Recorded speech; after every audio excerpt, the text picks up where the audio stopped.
Welcome to the Mind of Business Success podcast. I'm your host, Alicia Cramer. Our guest today is Marissa Fernandez. We're going to talk about mindset, my very, very, very favorite topic. I am so excited to welcome you to the show, Marissa. Thank you so much. It is my pleasure to be here. All right. So you are helping your clients with a lot of the mindset stuff that's tripping them up, but in a slightly different way that I do. You work more in the corporate sector, although you did mention you do work with some entrepreneurs and founders and stuff. But we're going to be able to kind of get into the nitty gritty of some of the mindset stuff. So I'm looking forward to that. Love for you to take a moment and just tell us a little bit about your business. Yes, I'd be happy to. Thank you, Alicia. And thank you, listeners and viewers. As Alicia said, I'm an executive coach. I work primarily with corporate senior leaders, as well as some founders and entrepreneurs who are ambitious, collaborative leaders in their business and their life. They are successful by other people's definitions, but know that there's something more for them just beyond their reach. And I really partner with them in designing a vision for where it is they want to go, uncovering obstacles, both internal and external. And the spoiler alert is that usually there are more internal than what you think. And then we build out a strategy. How are you going to get from where you are now to this ideal picture? And how can me, as being your coach, really be in your corner to support you in taking bold and courageous actions towards that vision? I love what I do. My background is in marketing. So I climbed up the corporate ladder myself before making this pivot a few years ago. And I have never been more professionally fulfilled and inspired.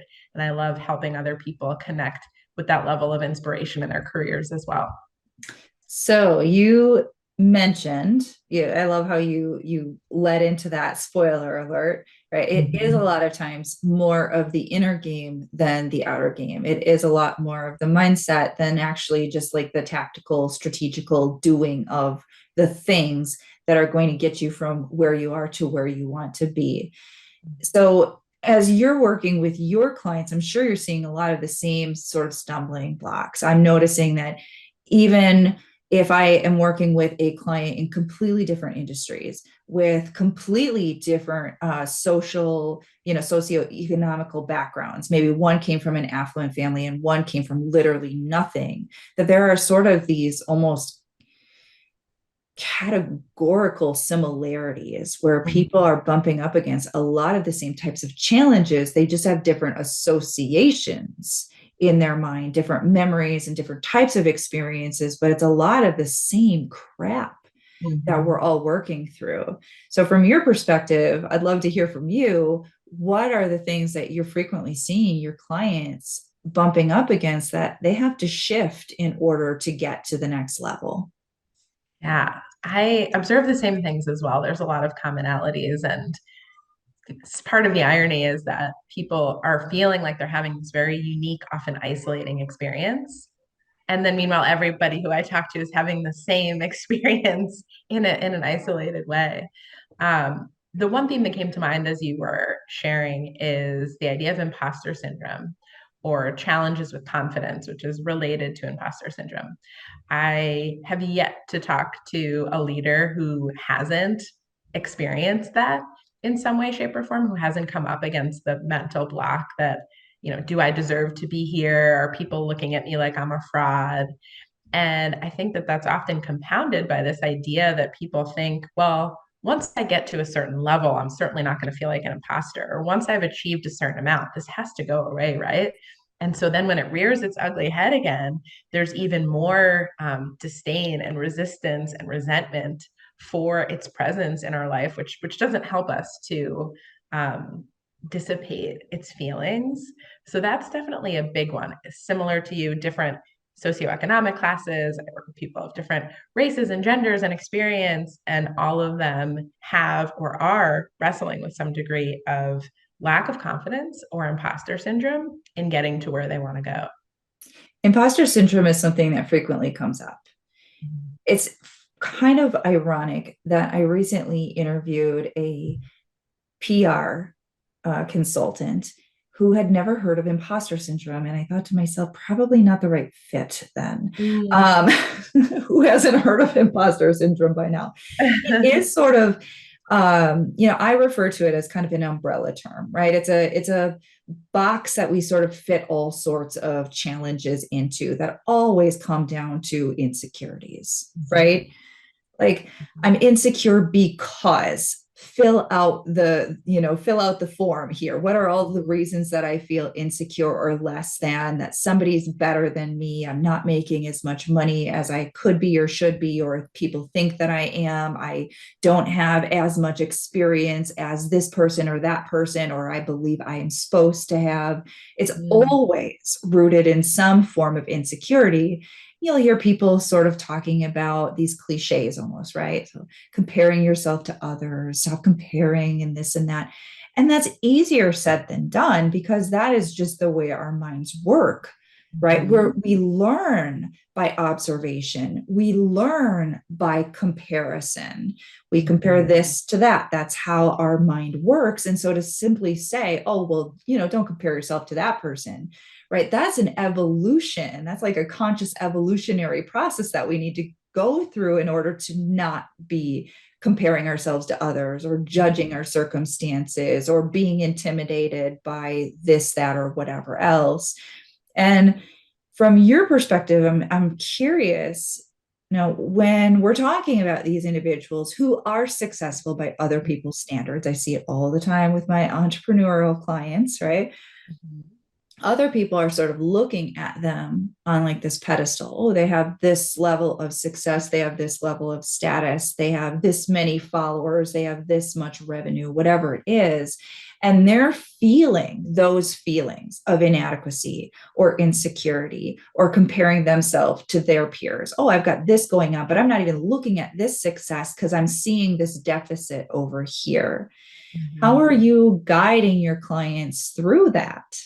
Yeah, it's a great question. And I want to start with agreeing vehemently with what you said at the beginning, that imposter syndrome really is an umbrella term for, could mean a lot of different things. And it's a really personal experience for everybody, and it's different for everybody. And so, one exercise or prompt that I like to give my clients to get a better understanding of what their unique experience is with imposter syndrome is to have them share with me what their inner dialogue is when they're feeling this imposter syndrome. Nobody who I know thinks to themselves, I'm experiencing imposter syndrome right now. This is not comfortable. Like, that's not what it is. That's what we read about in Harvard Business Review. But how we experience it is a certain voice, and it has a certain flavor. Maybe your imposter voice swears a lot, or maybe yours sounds like your mom, or sounds like a teacher that you had when you were a kid and says certain things. Like when I was getting ready to launch the business, I experienced imposter syndrome and lack of confidence in a voice that was telling me, um, you don't know how to build business. You're a marketer, you're not a business owner. And people are going to look at you like you couldn't hack it as a CMO if now you're doing your own thing. This is going to be such a weird pivot. That's what my voice sounded like. And I offer that because each client's voice is saying something really different. And when I encourage them, pressure and encourage them to say it out loud or to write it down, then we can really be more intentional and specific in what that person needs to overcome it. So if they're really focused on all of these other people who are different and better in their vantage point, air quotes, better for those of you that are only listening to this, then maybe the way to help coach them is to ground them in their own track record of success. So tell me all of the reasons why I should believe that you are successful, or that you do deserve whatever the opportunity is, or things like that. Um, so I find doing that dissection to be helpful. It also just diffuses the strength of it, even a little bit, sometimes a lot, by sharing it out loud. Sometimes we have a good laugh at it. Usually our inner critical voice tells a lot of lies, exaggerates. And when you say it out loud, it goes from feeling really heavy and true to actually feeling a little bit silly and less powerful. I love that you said that. It is such a powerful technique, because our mind will have us convinced of some of the most irrational, nonsensical, childish things. But if we don't actually look at it honestly and objectively, it will continue to wreak complete havoc on our lives. And it is that ability to say, this is shit. Subconscious mind. This is something that literally I have been believing, and now I'm seeing it, and I am slightly amused, maybe a Mm-hmm. little annoyed, maybe a little bit like, seriously, come on now, right? Mm-hmm. But that ability to see it for what it really is does dismantle that heavy negative emotional charge that keeps it sort of operating as this sabotaging pattern in our Mm-hmm. lives. It's Mm-hmm. crazy how much irrational stuff we've got actually stored up in our subconscious mind. Otherwise, completely logical, rational, pragmatic, successful, accomplished, intelligent human beings that are getting tripped up by some of like the silliest shit. Yeah, yeah. And if people are listening to this and judging themselves for having those thoughts, I just encourage you to know and support you. And like, this is all of us. This is the human condition. And being able to face it and acknowledgement and have a laugh about it is really powerful and will help you to elevate to the next level. It's nothing to judge or criticize yourself about. I find sometimes, I don't often dive right in session one with a client on this work because we sometimes need to establish some trust and safe space in order for people to feel like they can share because it is really vulnerable. So I completely agree with what you're saying. And I just want to give a supportive hug to all of the listeners who may be thinking like, oh, really? I'm like, I have these sabotaging thoughts. Yes, you probably do. And we all do. And the good news is you can control your thoughts. You get to control your thoughts. What a powerful idea. That's true. I love to remind my clients, and it's like, you are human. Welcome to the club. There you go. We're all going through it. And we do have to start to desensitize it a little bit because our emotions seem so real. Mm-hmm. And we can buy into this story that we're telling ourselves because there's this real emotion that we're feeling associated with it. And we have to remember that in many cases, we can really clearly see that these things, they're not real, they're not true. They're just Mm-hmm. fears, they're just implanted beliefs that have this emotion associated with it. And when we remember that it just got planted in there. That's all it is. And now we can pull it out. We can just take it out. Then we can make it more objective and we can take the emotion out of it. When we can take the emotion off of one of those beliefs, it no longer has the ability to control us. Mm-hmm. Yes, that is powerful. So I want to shift gears just a little bit because I do want to talk to you as the business owner.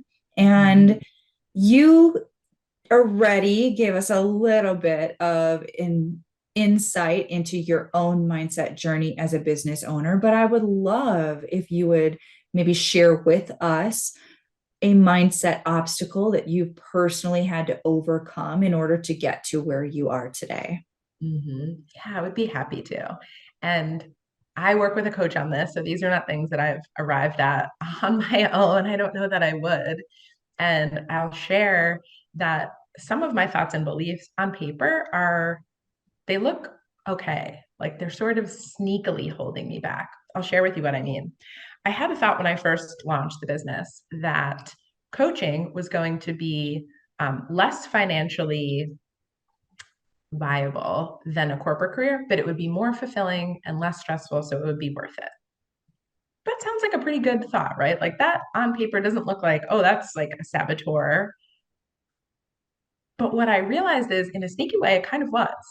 From a financial perspective, I had subconsciously put a ceiling on what my business was going to be capable of relative to what I was making in the corporate world. And I just made that assumption and was behaving, assuming that, yeah, this was going to be less. And I operated that way for a while. That belief kept me feeling safe enough to launch and try and spend my first few months. But ultimately, with my coach, I reoriented this idea that my business can be more financially lucrative than a corporate career path with a fraction of the stress and less time. That's a belief that really like fuels me and ignites me to do the great work that I get to do, to feel gratitude and to not feel this subconscious ceiling. I'll give you one more. There's a bunch, but I'll share at least one, which is I have this belief that I got this. That sounds pretty good. Like, yeah, I've got this. I've got everything under control. I'm an independent woman. I'm a go-to person. That's me. Again, on its face, love it. I'm proud of myself for being independent. But what I've learned in running this business is that there are some things that I don't got on my own, or I could have it with a lot more ease and confidence if I enroll other people for help.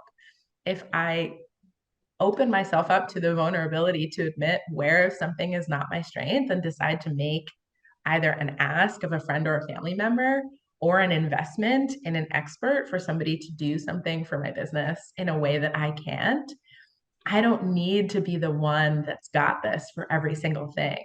And so, versus when I started, now I have a tax person. I hired a lawyer to create the LLC.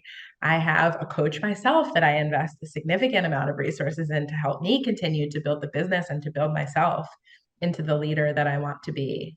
I have a personal trainer. I have a therapist. Like I have people who are really helping to support me in growing into how I want to grow. So shifting out of that mindset that was really holding me back of thinking, I've got to be the one to do it all, to wow, I can really soar with strategic support of a community of both experts and friends and family to help me get there with more fun, with more ease, and allowing me to be in my genius as much as possible.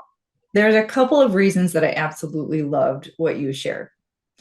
One is you were so good at reframing those beliefs.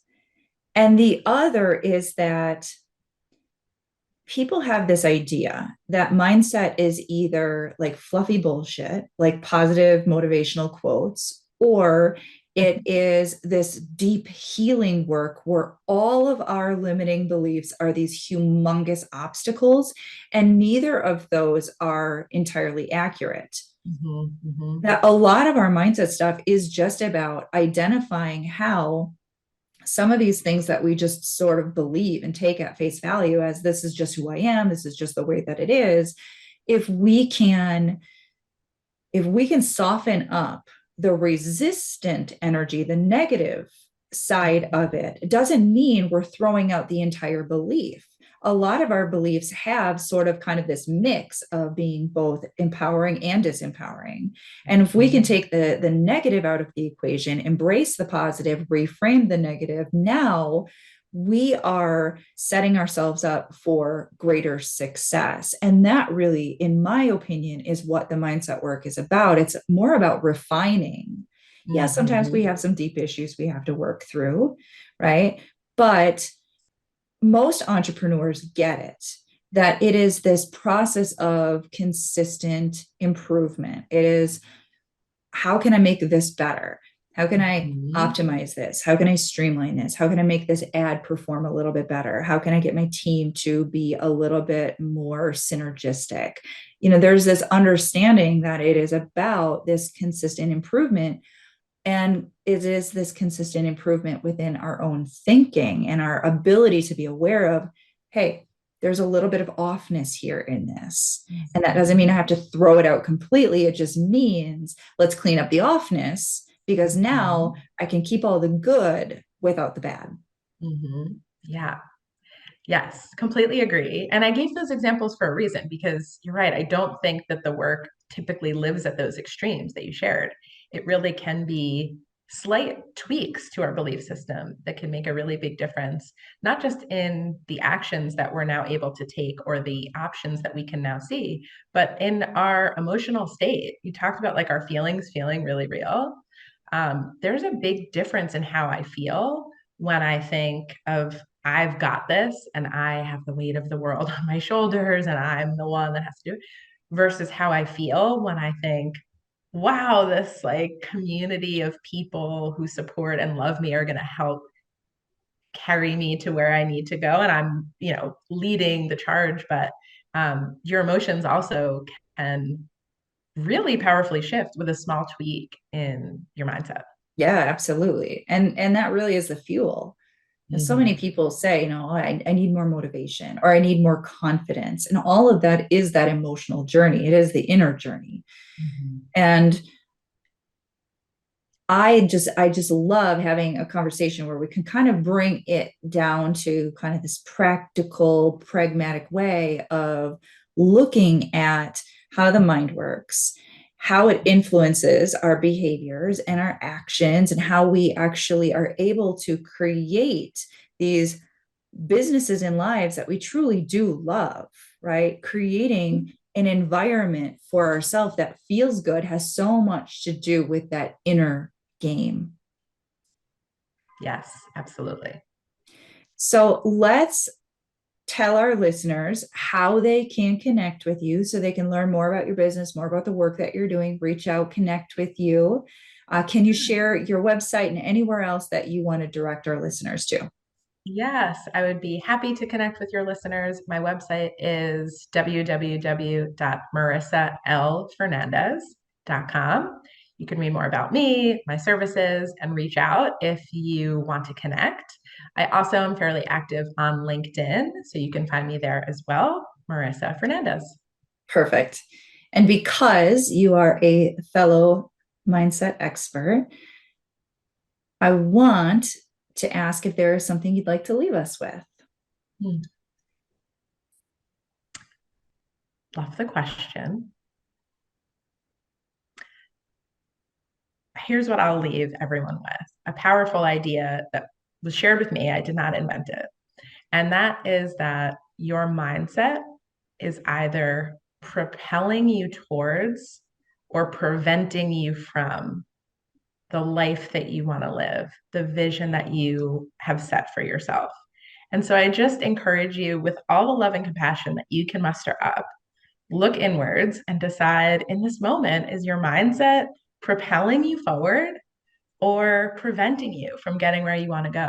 And if you're in that latter bucket, maybe there's a small tweak that you can make to change that. Perfect way to end this segment. Thank you so much, Marissa, for being with us today. You're welcome. Thank you so much for having me, and thank you to those that listened or tuned in. Absolutely. Thank you to all of our listeners. We are doing this for you. If you haven't already subscribed, make sure you do so. And until next time, we will see you in the next episode.